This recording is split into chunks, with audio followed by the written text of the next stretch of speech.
natural Valentine's Day look I'm doing. You've seen the glammed up version of this Valentine's Day look, and I'm going to link the video below. And this is a sweet and natural version. As mentioned before, I used the NYX Paris palette to do both looks.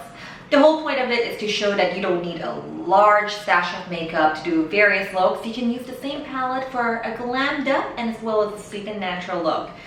This Paris palette contains a lot of neutrals, browns, and blacks, and any palette with similar colors will actually do. Before I get on with the tutorial, I want you to make sure you know that there's a lot of makeup on my face. I don't wake up looking like this. This is the work of a lot of makeup. So I'm gonna show you how I look without all the makeup. Yeah, see? Makeup does wonders, really. I mean, whenever everybody tells me I look good or I'm pretty, I'm like, no honey, it's the makeup, trust me. By the way, this look is also a look I'm doing without any mascara. I know a lot of girls with monolids don't like using mascara because it's quite hard to find your holy grail mascara. With monolids, everything gets smudged because your eyelashes are folded into your lids, so every time you blink it smudges. I know quite a lot of girls with monolids just decide they can't be bothered with mascara, and it's okay. This is how I look without mascara whatsoever. And now let's take a look at how I look with mascara. Yeah, there's a subtle difference, but some of you may say it's not that much of a difference if you don't want to bother with mascara streaking down your face and creating that panda eyes. You can go without mascara. It's the beauty of this look. One thing I like about this look is that you can get away with no mascara at all if you have monolids like me. Using mascara is not a hard and fast makeup rule. You can skip it. Anyway, let's get on with the tutorial. Let's start with primer as usual. We're going to create a wing with a black eyeshadow, and if you're not sure how to angle this line, just picture a straight horizontal line extending from the corner of your eyes and follow that line. Don't line your entire eyes, just the corners. Don't worry if this line is messy, you're only using it as a guide for the next steps. Grab the lighter matte brown shade and line your eyes with it, connecting the black wing with your eyes. If you have hooded monolids like me, this will go on really thick. Grab the darker matte brown shade and blend it into the outer half of the brown eyeshadow. Now, grab the light ivory matte shade and brush it over the rest of your lids above all the brown eyeshadow, softening the edges. You probably will have lost the tip of the wing with all the blending, and you want this part to be precise. So grab the black eyeshadow and reapply your wings, blending it inwards into the brown. Grab a fluffy blending brush and further blend the brown eyeshadow into a smooth gradient. Go over the top of all the brown and blend it as well to further soften the edges. Next, grab a cotton pad and soak it in eye makeup remover, then fold it in half. Put it at the base of where you want your wing to be and swipe outwards. Now you have a sharp, crisp wing. Grab the ivory matte shade and line your lower lash line with it. Finally, grab a pencil brush and the shimmery beige shade and dot it in the inner corner of your eyes for a subtle highlight. And that's it! You're done with eyes! Okay, back to face. I know some of you will ask me why I haven't put mascara on. I'm gonna put it on later so you can see how it looks like with mascara and without. So first thing first, when you're doing a very natural look with minimal eye makeup, all the focus is gonna be on your skin. So the skin's really important, and I'm not sure if the camera's picking it up, but I'm still recovering from a bit of a breakout. I picked on a lot of my spots, and so I end up with all these uneven pigmentation. I've been using a lot of vitamin C to try and lessen the dark pigmentation, but you can still kind of see them. So I've already moisturized my face, applied sunblock, my face is all prepped and ready for makeup. Now for my face, I want a very dewy, glowy look. The Koreans got it right. The dewy, glowy look looks so natural and so pretty. That's why I'm going to use my Face Shop BB Cooling Cushion in Natural Beige. Yeah, I totally bought it for the packaging. I don't like putting coverage where I don't need it, so I'm only applying it on the areas where I do need coverage, where there's uneven pigmentation. So you'll notice I don't really cover my entire face. After I applied the foundation, turns out that it provides more coverage than I thought, so quite a lot of my spots don't really need concealer, but there are still certain spots where I need some more concealing. One of them is my under eye circles. I don't know if the camera picks it up, but it's really dark, so I'll be applying my under eye concealer. I'm using again the YSL Touche Eclat in number 2. Personally, this isn't the ideal under eye concealer for me because my dark circles are really bad and this isn't pink toned enough. I need a color corrector actually, but if you just need something for highlighting and bringing light under your eyes, this should work. So I'm putting in a triangular shape because this is way more flattering than just under my eye. It will give me more of a highlight, brings more light into my face, makes me look more glowy. So this is how I like to apply my under eye concealer. And now for the rest of my face, time to conceal the rest. I'm using Maybelline's Fit Me Concealer in Light. I'm just blending out all the parts I conceal.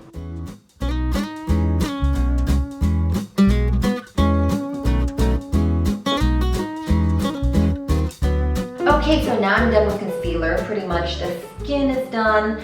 Now I have to make a decision to set it with powder or not. The thing is, if I set it with powder, I kind of ruined the whole dewy look. I think this is why they're so crazy about skincare in Korea, because you know, if you want a dewy glow, if you don't want a matte look, that's when you really have to focus on your skin, because yeah, you better not need a lot of concealing for this. It sucks. So normally this is the look I like to go with every day. I like it dewy and looking very natural. And so what I do is I just use the Skindinavia finishing spray. And maybe it's not long enough for some people, but for me it'll last me from 8:30 a.m. till 5 p.m. And I guess for me, 8.5 hours of wear is good enough. I'm not sure if it's good enough for everyone, but if you are going for a date and this is the look you're going to use, maybe what you can do is just apply your makeup right before the date so you're all fresh faced and glowy. And I mean, I don't know if the date's gonna last 8.5 hours, but if your date's lasting 8.5 hours, that person probably wouldn't care about a few spots on your face. I mean, let's be realistic. It's just like, man, this person is so perfect for me. We're having the most intense conversation of our lives. I feel like so connected to you. I can talk to you for 8.5 hours, but holy crap, you have a spot on your nose that's a deal breaker. I don't think that's gonna happen. Before I go with the rest of my face, I realized I haven't done my brows, so I'm gonna do my brows. As I mentioned in my previous videos, this is what I like to do and what I like to advise for people on a limited budget. If you have a neutral palette with dark browns and blacks, might as well use it for your brows as well. You don't need a new product for everything. I mean, I love my dip brow, but if I'm on a budget and I need to like stick with a minimal makeup collection, this works too. Oh, and the brush I'm using is the Rendell brush. It's a local brand. I love it. So for my brows, I'm keeping it very light. Hair-like strokes, hair-like strokes. In general, I love brow powders. They look so natural and like gives you such a soft look, and eyeshadow usually works as well. Now for cheeks, I need some color in my cheeks, and one of my favorite blushes is the Sugao brush from Japan. It just says, I can't really find a name on it, it's all in Japanese, but it's this red one. All of these blushes are really natural. They're very easy to spread on your cheeks and just give you such a natural dewy glow. I don't know if the camera can pick it up, but normally if I use it in real life, it just looks like I'm naturally flushing, and I love it. I'm gonna apply it with my fingers. Most of my friends apply this with their fingers. It works really well. You can also blend it out with a beauty blender.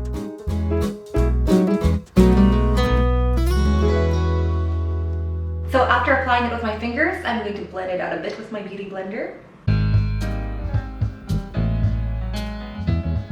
There, can you see it? It's a very natural blush. I love it. Okay, so now I'm pretty much done with the face. Now, I know for the Korean beauty trends, sometimes people tend to skip the highlighter because you want to make it look all natural. And I know a lot of highlighter, they look great on camera, but extremely unnatural in real life. The secret for a very natural looking highlighter is just to find something that has very fine shimmer. The finer the better. The larger the shimmer is, the more it just pops in pictures, but the more unnatural it looks in real life. Meanwhile, if you get something with extremely fine shimmer, it's not going to pop as much in photos, but it'll give you a really subtle but gorgeous dewy glow. And one of my favorite products for this is NYX's Liquid Illuminator. I really, really like it. You can put it underneath your foundation for an all-over glow, or you can put it, underneath the highlighter to make the highlighter pop even more. But on its own, I love it just to put it over my cheeks for a very subtle glow. Let me show you how it looks. So I'm gonna put it on my beauty blender.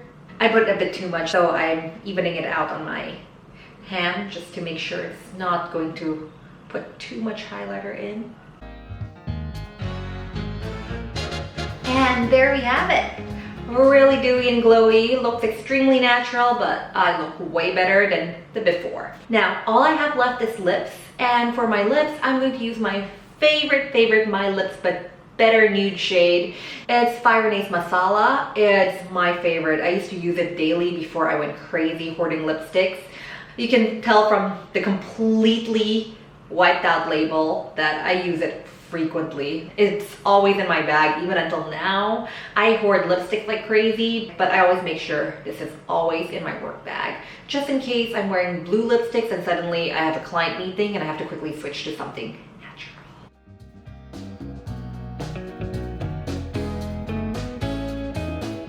And there you have it. So I'm done with this look. Final touch, of course, the finishing spray. And this should help my makeup last 8.5 hours. And that's it, you're done with your face. I know you're going to ask me about mascara. First I gotta shoot the beginning intro scene where I'm mascara-less just to show you how it looks like. Now I'm gonna show you how I look like with mascara. Let's apply this thing. I'm using Heroine Makes mascara. Remember to wiggle the mascara as you apply it. It'll stop the mascara from clumping. Oh, if you're wondering why I'm standing this way, it's just because with Monolids, my lashes fold into my lids. So I have to really wait for my mascara to dry before opening my eyes, or I'm gonna ruin my whole eye look. That's why I hate using mascara and I prefer using false lashes. Anyway, if you're using the Heroine Makes mascara, am I holding the mascara? I hope I am, otherwise I'm gonna have to reshoot this. Anyway, if you're using the Heroine Makes mascara, you're gonna have to get their makeup remover too, because this thing is so difficult to remove out of your eyes. Is it dry now? Yeah, okay, it's dry. This is why I really don't like using mascara. Yeah. To remove this mascara, I have to use their special makeup remover, otherwise it just doesn't go. It's crazy. I've used every single makeup remover. This only gets removed with their makeup remover. And it's a special mascara or makeup remover too. It's crazy. I don't know what they put in here. Anyway, I'm gonna use my heated eyelash curler. This is the only thing that makes my freaking straight lashes curl, so I love it. To use a heated eyelash curler, all you have to do is take it and place it gently above your lashes and push up and just hold it there.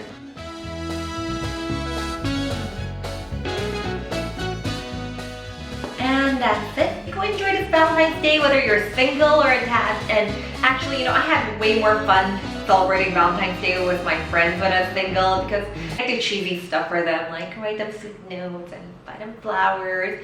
I don't know, I think my friends appreciate it more than anybody else. I like to be the one buying flowers. I mean, when I receive a flower, it's kind of like, great, there's so much pressure to keep this thing alive. Like, I suck at keeping plants alive.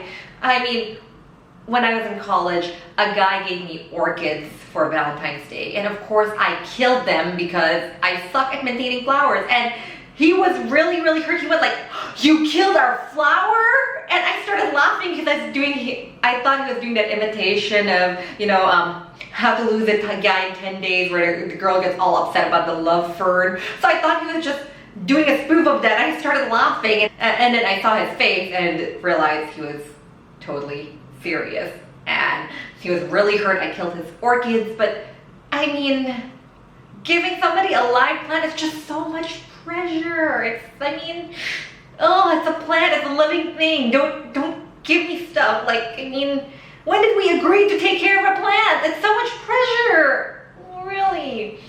Anyway, I should stop going on tangents. Go enjoy your Valentine's Day, and thank you again for watching. Please like or subscribe if you haven't, and thanks again. Go enjoy your day. Bye.